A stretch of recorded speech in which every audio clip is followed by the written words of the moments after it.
Let's hear the guitars, please, in B.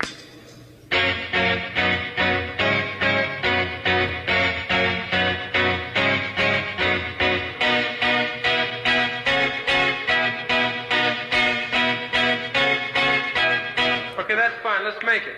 Take one. Hal, let's go, man. Here we go. Play hard and strong all the way.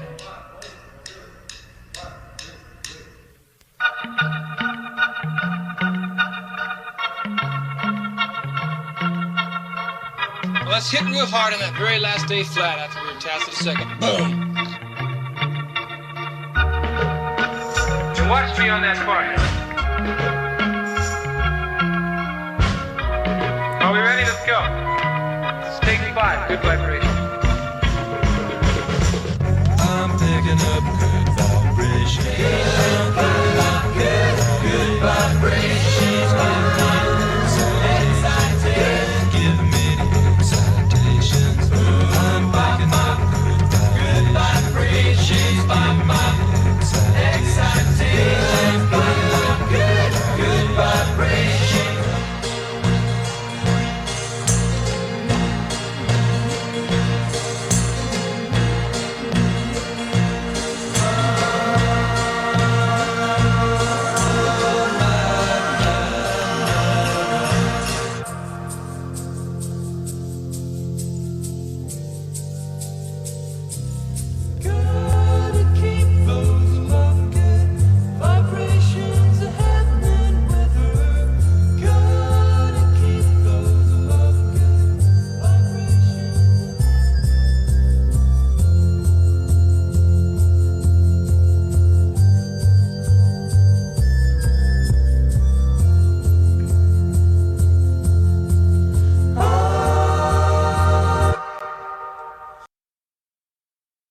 We're making the takes, Bob. We won't be able to have that camera going.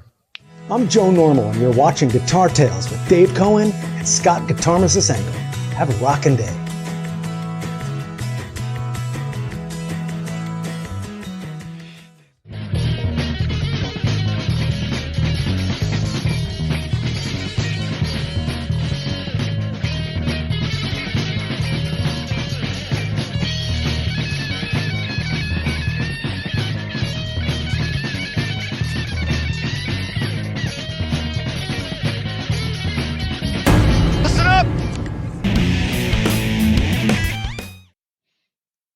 So you made me all reflective, Scott Guitarmist Stengel, with that great introduction you put together. We have right next to each other the late, great Brian Wilson, obviously, of the Beach Boys, who sadly passed away this week. This is June 11th of 25, depending upon when you're watching it. But then we get that great intro by the great and current Joe Normal, two caring, talented musicians who were separated by decades. And that really encapsulates what Guitar Tales is all about, is just really sharing the stories, accomplishments, and the art of artists who come on our show. One of whom, by the way, is Scott Guitarmist Stengel, who is our co-host, publicist, and editor, who creates art literally every day of his life. We're doing one of my favorite things, which is one of our Intermezzo shows. It's an in-between show. We have some great guests we're lining up. But in the middle, we like to just sometimes chat, talk a little bit about things that might be of interest to our listeners, and talk gear, guitar, sound, all sorts of great stuff. Every time Scott and I get together, were we to record it, which we usually don't, it would be a show, as we like to joke. But Scott, why don't you come right on in out of your wonderful green room and we'll start chatting. Of course. And let's not There we forget go. our wonderful sponsors. I detected some emotion in your eyes there, David, over my little video about Brian Wilson. There was. It's always something about a fade to black video when somebody passes away. And Brian, we got the news today. Yeah. Reporting that he's gone. And by the way, but the music lives on, and you could see in that video he's just in charge of the whole process. Yeah, at least in the early days, creating his vision, creating his sound. I mean, if you had a guy in a studio who sang like he did by himself, that really high voice, you'd be like, yeah, no, it's a pass. We're not interested. right. Yeah. Yeah. But he there he was talking to the great Hal Blaine on drums, great session player. No, that's John Stamos you were looking at. No, John plays with them now, but back then recording with the great Hal Blaine, and Yeah. those guys weren't chumps. They were seasoned pros, and they're listening to his instruction without giving him any shit. I mean, maybe they gave him some shit. I don't know, but Not on the video they didn't. not on the video that I No, that but I made. there was he looks so invested in the product that they're putting together. And obviously they are, but he looked invested. He looked emotionally invested in putting that thing together. And I think more than 99+% of the music we listen to, I think that song has been so oft played, commercials, TV shows, movies, and the song itself, that I think I, for one, took all those sounds for granted until I watched that little sort of behind the scenes ish how they did it. Yeah, upright bass, but then he's. I'm probably sure he's got the bow for certain parts of the song where he's chugging. Wait, how was that? And then he's plucking. Wait, how was that? Don't interrupt my thought.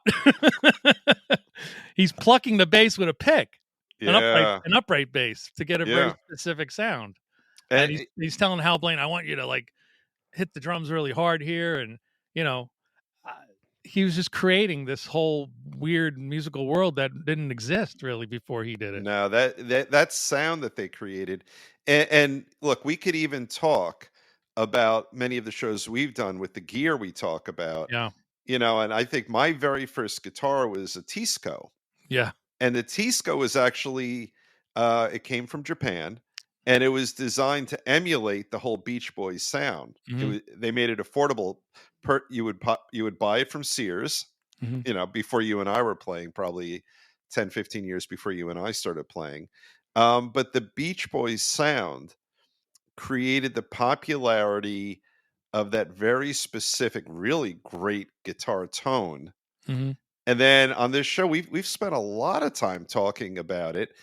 And I at one point I went on eBay and I got a used Tisco because I haven't had mine in 40 years. Right. And they weren't good guitars by any stretch, but they were horrible as a matter of fact. As you know, on this show, we'll get to this at some point. Because of the Beach Boys, I have my Seafoam green bass that I just bought a few days ago, and maybe we'll talk a little bit about. I love that. Talk about cheap guitars, but this is a very cheap bass, and we'll have a link for you. One thing we should do before we get started blabbing here is thank our sponsors. Which I forgot to. I got so caught up in the Beach Boys thing. I'll take it. Let's do the first spot here. You could do Little Andy's. Let's talk about Confections of a Rock Star.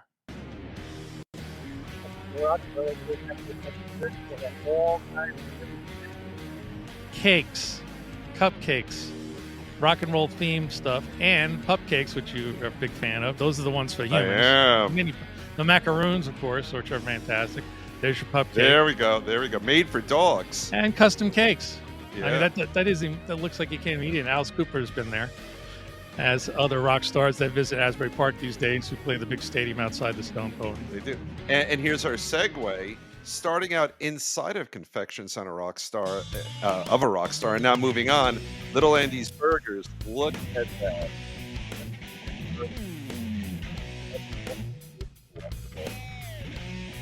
Grown, and they become a part of the Asbury Park scene. Check it out on Cookman Avenue. Just walk around Cookman. We have 2 sponsors on Cookman Avenue.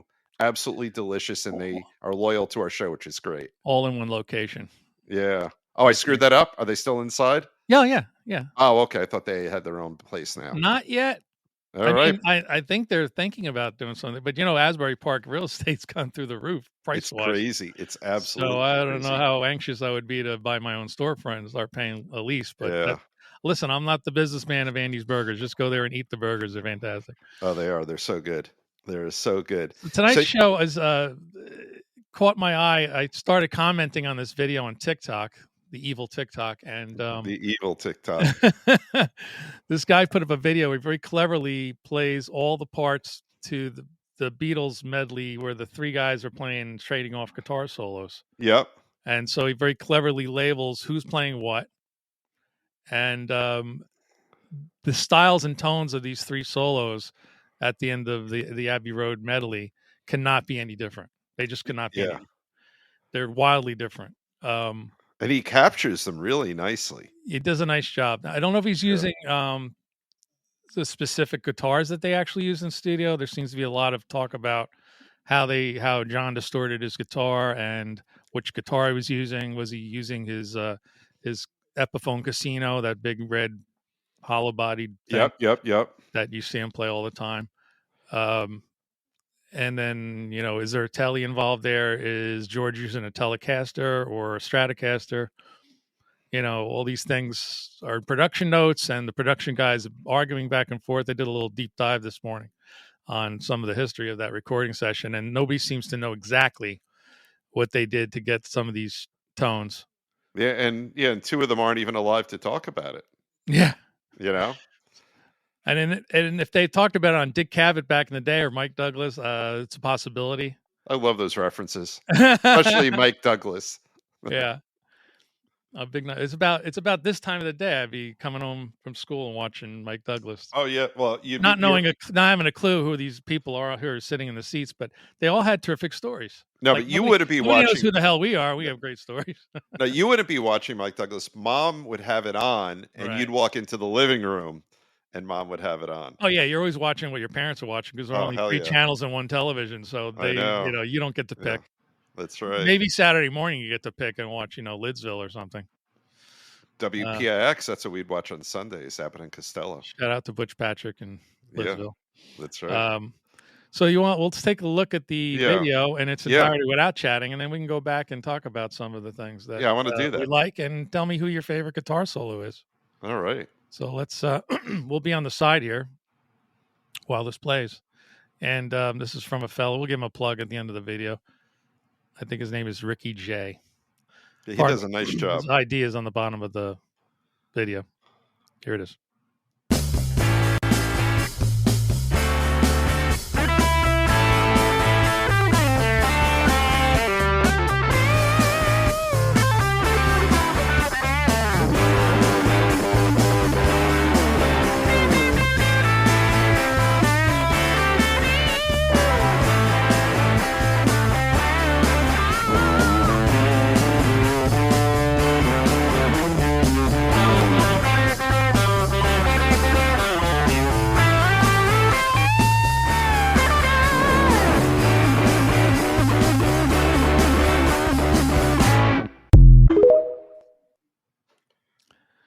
All right, I have an issue. So thank you, Rickbone23. What's your issue?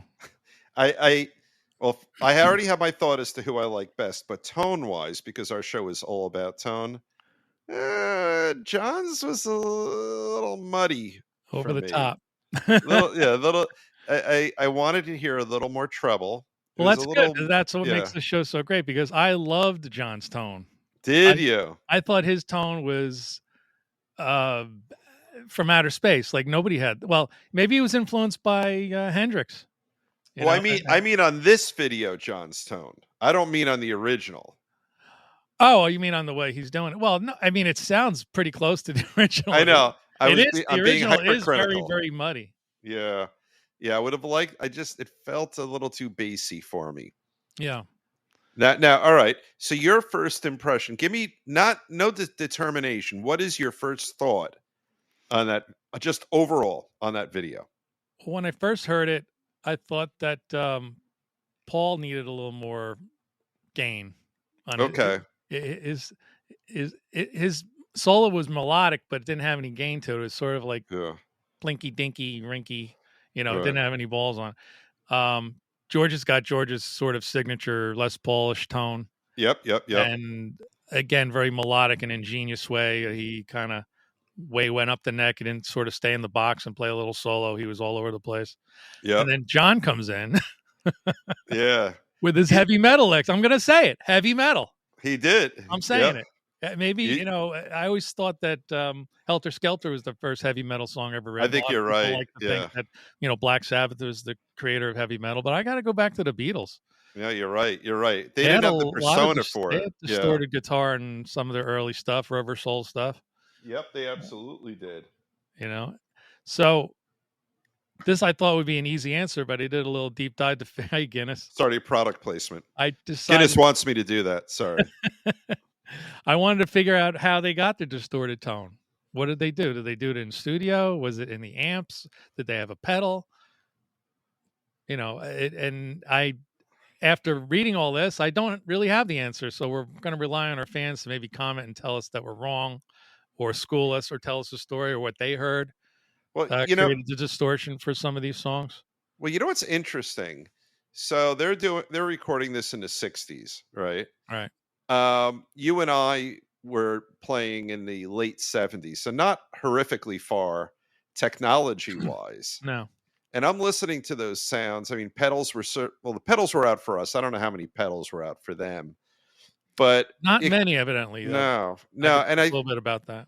I mean, if you go all the way back to Hendrix, as the story goes, he would have either Sun or Marshall. Yeah. And he would just overdrive a tube amp, right? So I'm going to guess. I'm thinking of a little Fender Princeton amp and just overdriving it. Something like that. Like a little, a smaller tube amp and just overdriving it. Right. Because that, I think that's, and then when you and I were sharing some time in the green room an hour ago, we were talking about the whole cutting of the speakers thing. Right. Right. And you said something I hadn't known about, which is that Link Ray might have been the progenitor of that. And I had always thought it was the Kinks who were the first folks to slice up their speakers. And maybe they copied. That will definitely distort your guitar. The problem was that you can't switch it off.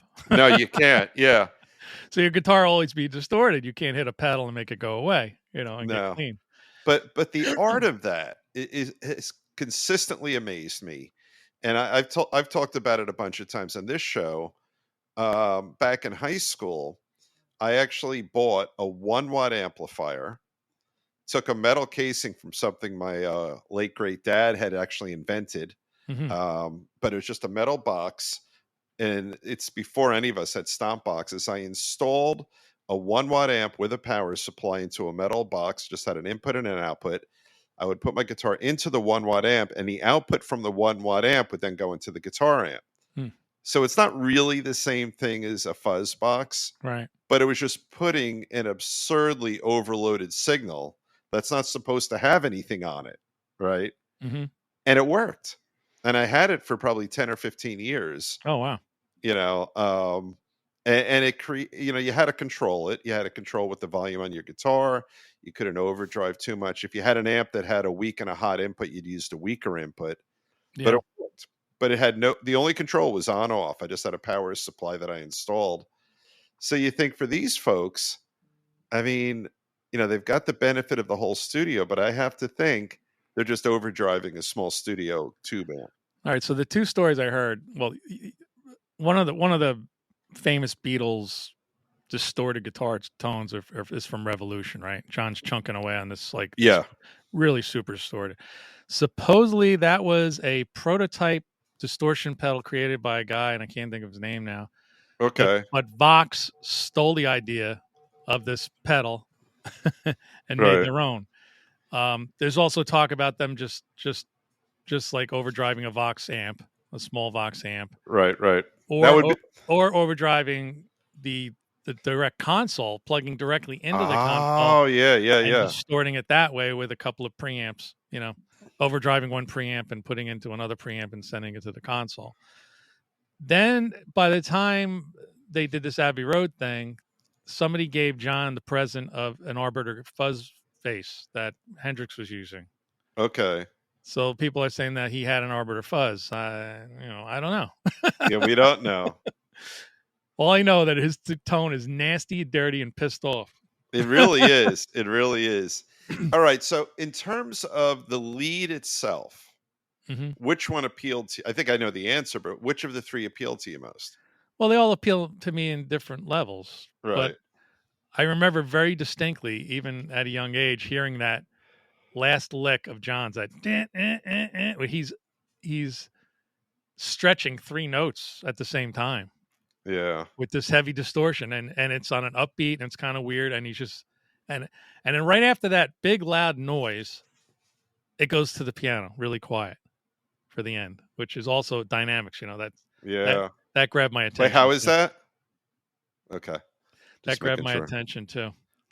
The how it was like really, really heavy 1 second, and the next second later, it's just a piano playing. Ding, ding, ding, ding, ding. I make a lot of noises.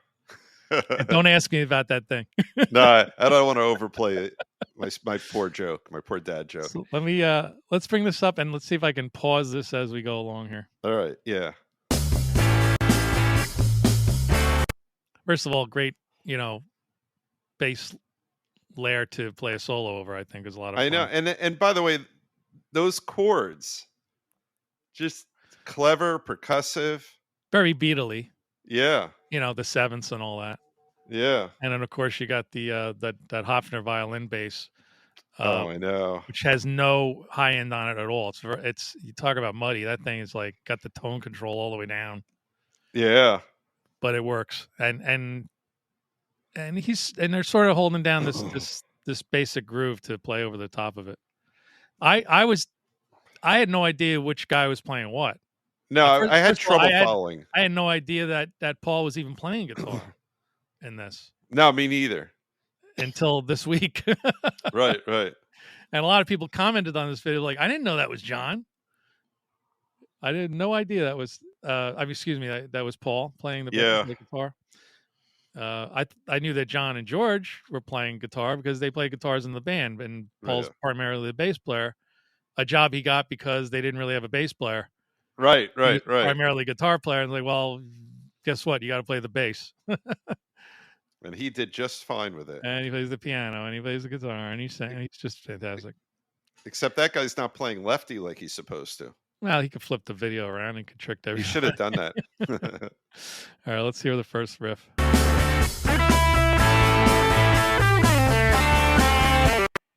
Now, the first solo of Paul's does have some distortion on it. And this is what I want to comment on. I'll just say it now. I like Paul's the best because of how percussive it is. Mm-hmm. And it's just shining right through. It's cutting through. So I already misspoke. I guess one of his leads is very, very clean. I thought they were all clean, but I was wrong. See, already I'm messing it up. I almost said the F word. You can say fuck. It's okay. Yeah. But my mom might be watching. Sorry, Mom. Okay. She's probably said it and heard it. All right, let's see what's next here. Now, that's the one I was talking about where he kind of goes up. Yep. We could have been safe and played in the little, like the box. Yep. Like one of those scales, basic scales, blues scales, but he went up and he slid all the way up there. And he's stretching notes. Yeah. And that lead could be in the 90s, not even just the 60s. Yeah, you can see how we were all inspired by the Beatles. Yeah. And Hendrix and all the early guys. Yep.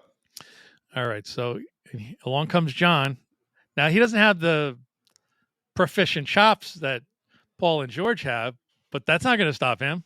No, it's not. So what does he do?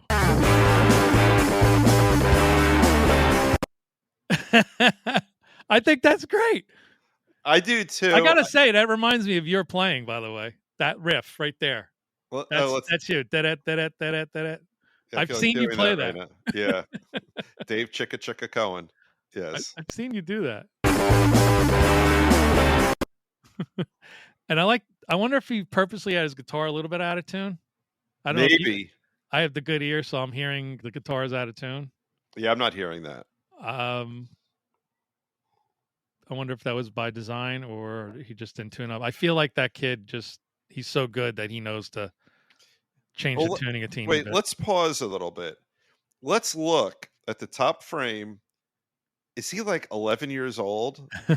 And he's loving the Beatles. I think there's something to be said for that. There is. There's a lot of youngins coming up who are discovering the old music, old music, and going with it. Yeah, and actually I'm going to guess he's in his 20s, but easily. But yeah. But the fact that someone that young is taking the time to do this and learn it really damn well and getting those tones done, I think that's fantastic. For all the complaints we might have about the younger generation, I was amazed. My daughter knows the Beatles and the Stones catalog, and I appreciate that they appreciate this kind of music. I really do. I always said it's timeless. I mean, even like Yeah. we had our interview with Bruce Sudano last week. Right. I began to appreciate disco music more, believe it or not. Yes.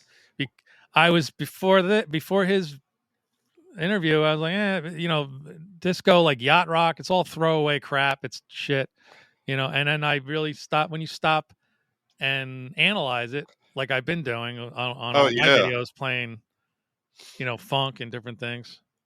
Well, not only that, I mean, then we find out now that our guitar heroes were on a lot of those tracks, like Steve Lukather Right. is on so many of those. And Mhm. for folks like Steve Lukather, it's just music. It's just really good music. Yeah, That's all they care about. Another job. Yeah, that's true too. All right, who's next? I'm getting mixed up. That's all three. So we're starting at the top again with Paul. This might be the Plinky Dinky solo. Nope. Still got some distortion on it. You got a little bit of dirt in there. Maybe it was George that did the Plinky Dink Plinky. We're about to. I don't know. No, it's still a little bit. I like that bend is very tasty. Yeah, that's very Georgish. Yeah, and that kid's doing a great job, man. Now instead of John coming in with those heavy chords, he's playing single bass notes in the lower end of the scale. Let's see. Which I like.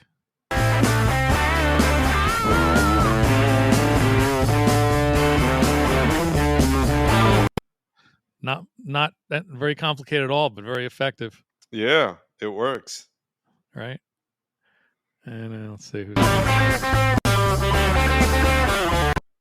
That's the one I like. That's the one you like? Let's hear that one again. Now that's tricky. That's not an easy little lick, I don't think. I'm sure not. Yeah. So maybe it's after I was shitting on Paul this whole time, I think George is the Plinky Dink solo. I can't remember now. I'm all confused. Nope. See, that's I'm digging George's tone now too. Yeah. That traditional Les Paul sound. I am partial to the Fender sound over Gibson as a general rule, but oh my God, that tone is so good. And I was reading in my little deep dive that Clapton bought George a Leslie speaker to use. Oh, really? To play through. Is that before or after he stole his wife? I guess they must have still been buddies. Yeah, I guess so. But he, you could hear a lot of that in his material later on. This swirly, whirly Leslie speaker noise that he uses in a lot of his songs.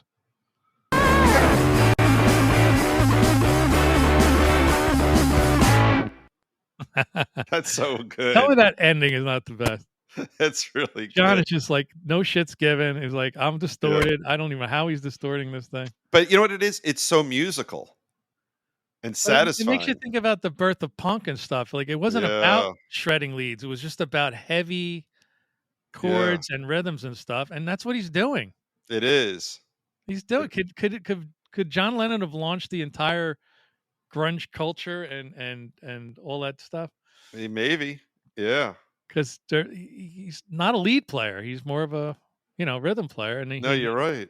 And he's like, I love that he had the balls to say, all right, you guys can shred and I'm going to jump in here with my chords. I know. And it works. It works. I mean, tell me this isn't awesome.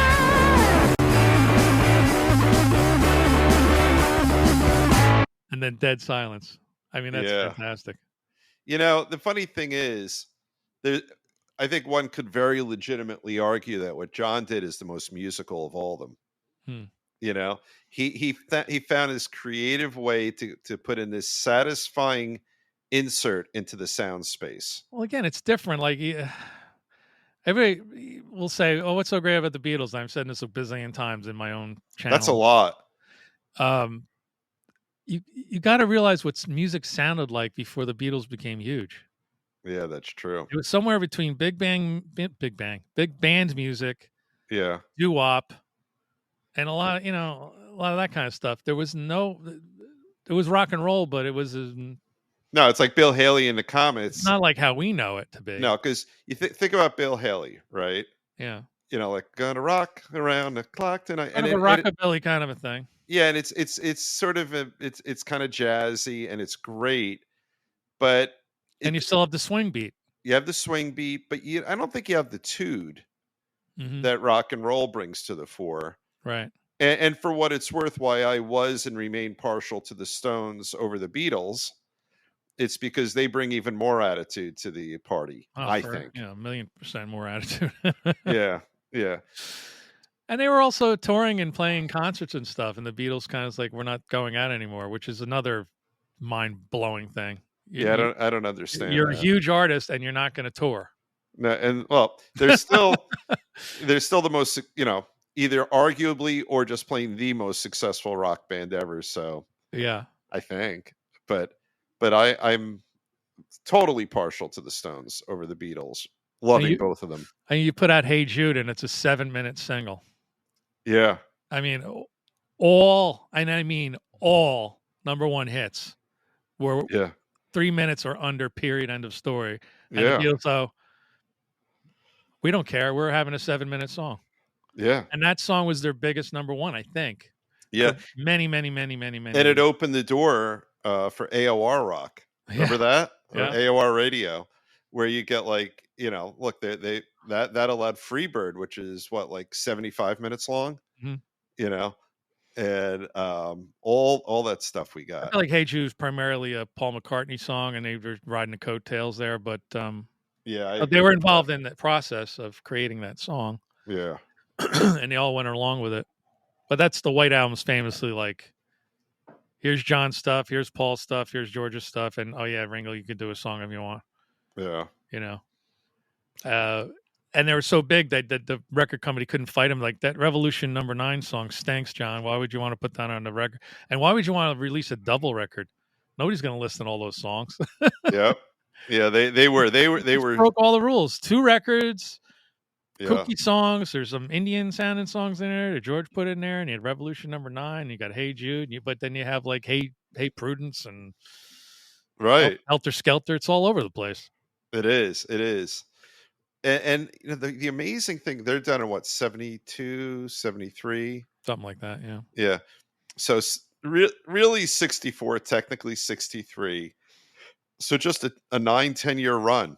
I remember the movie Apollo 13. The girl's like won't come out of her room. She's crying because the Beatles broke up. Her father's like, "The men are landing on the moon. Get out of there." Yeah, right. Yeah. I don't care. The Beatles are broken up. I have a couple of 45s by the Beatles upstairs in the house. Yeah, with the apple in the middle. Yep, with the green apple in the middle, if I remember correctly. Now, is the apple cut or is it just an apple? I think it's bitten out. I feel like I have to look at it. I haven't seen it in a bit. But I still have my original 45. By the way, where does Apple, the computer company, get the balls to use the name Apple as a company after the Beatles already used Apple as a company? Were they inspired by that? This will tell us if we want to look it up. Stole the trademark? I mean, what the hell? Yeah, I could look it up. Did they forget to renew their trademark or something? Yeah, I always felt that to be very odd. Did they were technically Apple Core, and they were in the UK, so maybe like in the United States, oh yeah, we can call our thing Apple. Which I think is derived from like Adam and Eve and an apple. Like, I think that's maybe where it's from. And if you look at the Apple logo, which is right on my phone, it has a bite missing out of it. All right, here we go. No, Apple Computer, later Apple Inc., did not steal its name from the Beatles record label Apple Corps. So, sorry, Bo's interrupting. There's someone at the door. While both companies use the same Apple, it's more accurate to say that Apple Computer chose its name, then later had a legal agreement with Apple Corps. I don't know what the hell that means. So they were challenged in court for using the word Apple. I guess so. Looks that way. Yeah. And then they settled out of court somehow? Maybe. Let's see. Apple Corps was established by the Beatles. Apple, I think it's Apple Core, unless I'm wrong. Yeah, Core. I'm sorry. It's a play on words, like the Beatles is a play on words. Yeah. So, right. Established in 1968. Steve Jobs came out with Apple Computer in 1976. Isn't that amazing? By the way, only separated by 12 years. Yeah, and he goes and uses the name Apple for his company. Yeah. I never looked that up. I had no idea that was the story behind that. Listen to this. Steve picked the name Apple so that it would be in the listings before Atari. Really? AP as opposed to AT. And then look at this. Apple Corps initially sued Apple Computer for trademark infringement. They did. In See? you're right, you're smart, man. In 1978, but the case was settled in 81. The Wow. settlement to continue using the name Apple in its computer business, but Apple Corps retained the rights to use the name in the music business. In 2007, Apple Inc. reached a new agreement with Apple Corps, which included a payment of $50 million to $100 million for the right to use the Apple name. Holy shit.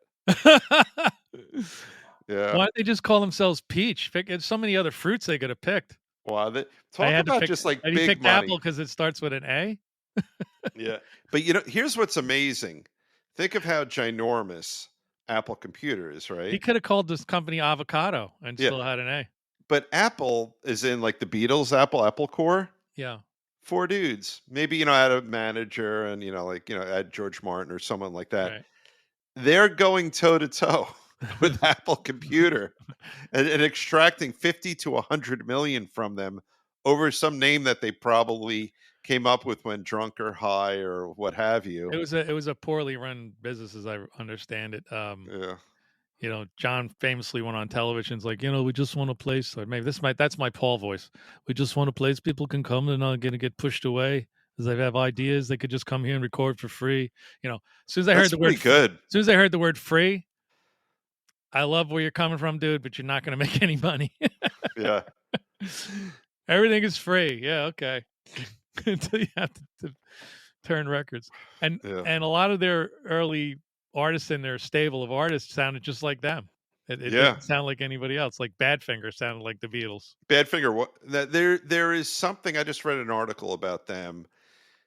There was some kind of overlap, and I don't remember what it was. I don't know if they recorded a song that maybe Paul wrote. There's something where there was some kind, maybe it was a shared producer, but there was some kind of overlap with the Beatles. No, they did help them write some of their hits. And okay.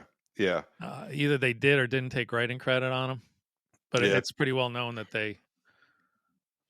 they were, being sort of, their sound was being managed by the Beatles, so their end product was Beatlesque. Oh, but if you're driving, in your car in the late 70s and a Badfinger song comes on, you could assume it's the Beatles if you don't know any better. Yeah, people might have been fooled into thinking that was a Beatles song and bought the records. They were fantastic, by the way. They were, yeah. Yeah. But their sound was not original at all. No, it was as good as Badfinger was. Derivative, as they say, right? Yeah, very derivative. Yeah. Yeah. But just the chord structuring and the way it was sung and everything. Oh, everything, and even the content. Which is a different story compared to artists down the road which would make a Beatle sounding song as a tribute to the Beatles, like Tears for Fears did the Sowing the Seeds of Love, which sounds a little bit like the I Am the Walrus, and it's got all that orchestration and the little piccolo trumpet and all that stuff. So that was, but they're paying homage to the Beatles. That's a different story than being managed. That's very right. Because their song, all the rest of their material doesn't sound anything like Beatles stuff. So Tears for Fears is from Bath, England. And I was there with my son. We went to London and we went on a little bus tour, like literally like a 19-hour bus tour all over the area surrounding London. We went to Stonehenge, which was pretty cool. And we ended up in Bath. And there's this sort of lower area in this ancient city. And there were a couple of dudes on guitar doing a cover of, I forget which of the Tears for Fears songs. And I hadn't known that they were from Bath. And then someone there told me. Oh, that's neat. And it was really, there was something amazing about that. It's like a 400, 500, 600-year-old town built into a mountain. And to hear some local folks with amazing acoustics doing a very nice job of it, there was something pretty cool about that. I covered Seeds of Love with this bass here. I think wow. Again, a new appreciation of these throwaway songs that nobody cares about. You hear them in the grocery store. That's where I hear all my songs at work. Yeah, right. And I write down, like, oh, I should try that one. Well, I get that I get your Apple Notes. I know Roundabout is on your list. That's right. I That was got a one the shared other list day. because I was trying to find songs I could show Dave how to play. Yeah. When I go over his house. That's right. When you teach me all sorts of and stuff. you can see the first part of the list was I was very overzealous and thinking you could handle some of those songs, and it was I way cannot. over I your head. cannot. Let's see. There's a long. Let's see. I'll be your roundabout. We have roundabout. Do you feel like I do? Yeah, I'm going to be able to play that lead. Driven to Tears. Some cool Rush chords. Surrender, which I used to do with Todd with our band. Jenny, we used to do Dance the Night Away. Unchained, like yeah, I ain't doing that. And Burning for You. But yeah, so when Scott does a list, Dave gets a copy of it. That's where I get all my ideas. Yeah. It says right here, buy more toilet. No, kidding. So the time we have left, I want to plug this company that made this bass I got from Amazon. Yeah. It's the name of the company is a very Chinese sounding company. It's Fojill. Okay. I think that's how you say it. Fojill. Okay. This bass, and I got the little QR code here. I am an Amazon affiliate, so if you click on that, I get a little piece of the action. Does not change the price for you. That is not a typo. That is the real price. $99.99. Wait, Scott. What about the gig bag? What about the gig bag? How much does that cost? And it comes with a gig bag and a free wire. Right out of the box it plays. I haven't done anything to it. I'm going to change the strings and do a little bit of a setup, but I'm just blown away. Now this is seafoam green. It comes in a bunch of other colors. They're all the same price. I just had to give him a plug. I'm very happy with this bass. I said to Scott, I don't even play bass. I mean, when I was in my band in law school, I'm bad enough on guitar. When any song that had an important lead, I had to try to play bass, and our bass player was actually a really good guitar player. So that's as close as I've come, but I have played bass in front of people. And I want a bass. So I'm looking at that, and I don't know how I don't buy one. And there were a few other colors I was interested in because there were some really nifty looking colors in there. The only reason I bought this bass in the first place is because I wanted a seafoam bass to go with my seafoam green guitar called the Sigmund that I built a couple months ago. And I'm like, I was going to build a bass, and I'm like, for $99. Yeah. And then when I got it, first of all, it has 2 sets of pickups and not just the one. Right. It's got this perloid pick guard on it. The fit and finish is great. The neck is great, and it's got a roasted maple neck. That's ridiculous. With the truss rod adjustment in the middle of the body over here, and not at the top with that cheapo bullet thing that Fender used to do. Right. So there's some like high end quality to this bass, and if you want to hear it in action, just go to any of my Guitarmaz's pages on TikTok or Instagram or whatever. Oh, it sounds great. Yeah. You're doing good stuff. Plugged in, no effects, just plugged directly into a Black Star amp, a guitar amp, because it plugs into the phone. Good old Black Star. And that's it. That's amazing. So very happy. I'll give them a plug. You know, I'm sure they won't see this because they're overseas somewhere. You gotta you should do a QR code for show me the Black Star again. Oh, I don't have a QR for the Black Star amp. I have a QR code for our mugs and stuff that nobody wants to buy. I drink out of this mug every morning, which made me buy the bass because I'm like, life is short. I'm gonna buy a $99 bass. How do you not? That's 4 drinks and an expensive bar. We got T-shirts. We got a Les Paul version. We got a Strat version. They said life is short. Buy the guitar. I like and the that. Guitar Tales logo, I think, is on the back, as is the mug. I think it is too. Yeah. It's all in the merch store. We have a good merch store. Links here on the show and links in our Linktree, bio. Link is in the bio, as they say in the business, Dave. As they do. They say it every single day. And just like that, we ate up 45 minutes talking about nothing. I know. That's right. I like it. All right. Well, say goodnight, Gracie. Do you want to end it here? Let's end it here. Let's end it here. Let's end it with, I've been seeing a lot about Bumblefoot. Yeah, Bumblefoot. He's got a new record out. He does. Our other friends Plush are putting a new record out. They are. It's getting to the point where a lot of our guests that we knew they had something. They didn't have anything going right at that moment, but we knew they were going to be great, and they're all coming out with fantastic thing. By the way, I'm going to give a very vague hint. We have someone with a #1 record. We already had one guest with the #1 record, and I just found out, you don't even know this yet, he's going to do our show after his new record comes out. Oh, he's got a record coming out too. All right, very Yeah, cool. so we're going to help him promote it. Oh, awesome. Yeah. As we do, promote all our guests. We do. All our friends, Joe Normal, Anthony Gomes, Mariah Famika. I can go on and on. They're just off the top of my head that have new stuff coming out, and they're making music in the music business. Oh, wait, hold on. Phil X and his affiliation with Triumph. Yes, I almost forgot. Phil X is playing with Triumph and destroying. Oh, he is destroying audiences. When he's not playing with Sammy, when he's not playing with Bon Jovi. Yeah, he's tearing it up. And he's from Canada, so that's like a really big deal for his 11-year-old inner self is freaking out, he said. Oh, yeah, I'm sure. Yeah, and he has history with Triumph because he's done stuff with them in the past, I believe. Oh, has he? Okay. Yeah, I think that came out on our show that he already has some history with them.